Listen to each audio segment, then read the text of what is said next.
మరి కౌన్సిలర్లు వాళ్ళే గెలిచిండ్రు, కార్పొరేటర్లు వాళ్ళే గెలిచారు, ఎమ్మెల్యేలు వాళ్ళే గెలిచారు, ఎమ్మెల్సీలు వాళ్ళే గెలిచారు, ఎంపీలు వాళ్ళే గెలిచిండ్రు. మొత్తం పరిపాలన మీద 100% గుత్తాధిపత్యం వాళ్ళ చేతుల్లోనే ఉంది. ఎందుకు అభివృద్ధి చేయలేకపోయినరు? హైదరాబాదు దాహార్తి తీర్చడానికి ఏదైనా ఒక నూతన తాగునీటి పథకాన్ని 10 ఏళ్లలో వీళ్ళు మొదలుపెట్టినరా? పూర్తి చేసిండ్రా? మీరు ఒక్కసారి చెప్పండి. ఈరోజు కృష్ణానది జలాల నాడు చంద్రబాబు నాయుడు గారు మొదలు పెడితే phase 1, phase 2, phase 3 Congress party చేసింది. గోదావరి జలాలను ఆనాడు రాజశేఖర రెడ్డి గారు ప్రణాళికలు, కిరణ్ కుమార్ రెడ్డి గారు ప్రణాళికలు చేస్తే అవి పూర్తయినాయి. మెట్రో రైలు జైపాల్ రెడ్డి గారు, రాజశేఖర రెడ్డి గారు కలిసి హైదరాబాద్ నగరానికి మెట్రో తెచ్చారు. ఆనాడు మెట్రో దేశంలోనే 2వ స్థానంలో ఉండే, ఇవాళ 9వ స్థానానికి పడిపోయింది. 10 సంవత్సరాలలో మెట్రోను 1 కిలోమీటర్ అయినా విస్తరించిండ్రా? 7 కిలోమీటర్లు ఓల్డ్ సిటీలో కట్టాల్సిన మెట్రోను ఎల్ఎన్టీకి అమ్ముడు పోయి ఎల్ఎన్టీ దగ్గర కమిషన్లు తీసుకొని వాళ్ళని బెదిరించి బ్లాక్మెయిల్ చేసి సచివాలయం ముందు, మన అసెంబ్లీ ముందు నుంచి టన్నెల్ పోవాలి, పైనుంచి పోతుందని బేగం బజార్ల వ్యాపారాలను దెబ్బతీస్తారని 3 సంవత్సరాలు ప్రాజెక్టును ఆపి 1000 కోట్లు ఎల్ఎన్టీతో వసూలు చేసుకొని ఈరోజు ఎల్ఎన్టీ మునగడానికి కారణము కేసీఆర్, కేటీఆర్ కాదా? మీరందరూ సజీవ సాక్ష్యం కదా. ఎల్ఎన్టీని ఎట్లా బ్లాక్మెయిల్ చేసిండు చంద్రశేఖరరావు?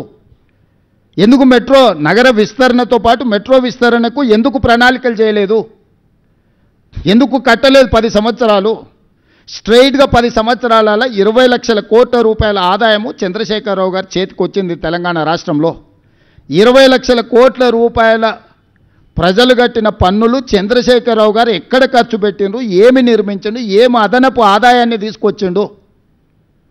మా 10 సంవత్సరాలు మేము నికార్స్గా ఈరోజు నేను చెప్తున్నా, ప్రతి ఒక్కటి మిమ్మల్ని నేను తీసుకెళ్ళి చూపిస్తాను. అంతర్జాతీయ ఎయిర్పోర్ట్ కానీ, ఔటర్ రింగ్ రోడ్ కానీ, హైటెక్ సిటీ చుట్టూతో వచ్చిన ఐటీ కంపెనీలు కానీ, ఎడ్యుకేషనల్ ఇన్స్టిట్యూట్స్ కానీ, హైదరాబాద్లో ఈరోజు నడుస్తున్న మెట్రో కానీ, గోదావరి జలాలు కానీ, కృష్ణానది జలాలు కానీ, ఫ్లైఓవర్ల గురించి మాకు చెప్తున్నాడు. మరి చెన్నారెడ్డి గారు ఏ రోజు కట్టిండ్రు? ఇక్కడ పెద్దలు చాలామంది ఉన్నారు. ఫ్లైఓవర్ అనే విధానాన్ని కనిపెట్టింది కాంగ్రెస్ పార్టీ. బేగంపేటలో కానీ లేకపోతే తార్నాకలో కానీ ఫ్లైఓవర్లు ఎప్పుడు కట్టిండ్రు? పోనీ నువ్వు కట్టి పూర్తి చేసిన ఫ్లైఓవర్లు ఎన్ని ఉన్నాయో చెప్పు.